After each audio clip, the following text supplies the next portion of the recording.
comprendre que Laurent Gbagbo et Charles Blé Goudet pourront désormais se déplacer plus facilement. Ils n'auront par exemple plus à remettre au greffe toutes les pièces d'identité dont ils disposent. Oui, effectivement, hein. D'ailleurs, une des conditions qui est levée, c'est qu'ils pourront récupérer leurs documents d'identité et qu'ils auront aussi la possibilité de voyager. Alors jusqu'ici, ils sont maintenus ils n'avaient pas le droit de circuler hors de Bruxelles où ils résidaient pour Laurent Gbagbo et hors de La Haye pour Charles Blé Goudet. Et désormais, ils peuvent décider de voyager ou de déménager dans une autre ville, dans un autre pays éventuellement. Mais il y a quand même encore des conditions.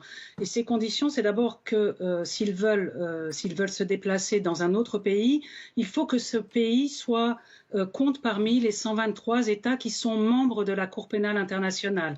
C'est le cas, par exemple, de la Côte d'Ivoire.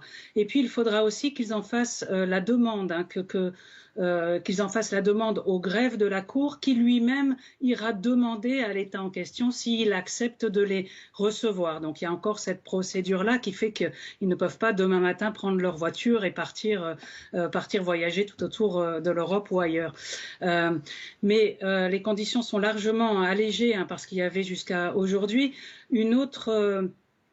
Pour les conditions qui restent maintenues, le fait notamment qu'ils ne peuvent pas s'exprimer au sujet de l'affaire qui est toujours en cours devant la Cour pénale internationale, et cette affaire justement toujours en cours, eh bien, ils doivent venir à toute convocation de la Cour, hein, et notamment aux convocations qui ne manqueront pas d'arriver pour les futures audiences devant la chambre d'appel de la Cour, puisque on le sait, hein, après l'acquittement en janvier 2019, eh bien, la procureure avait annoncé son intention de faire appel. Cette procédure d'appel est assez longue, hein, elle dure encore, et des audiences devraient avoir lieu dans quelques semaines ou quelques jours, mais tout a été un peu chamboulé, reporté en raison de la pandémie de Covid-19.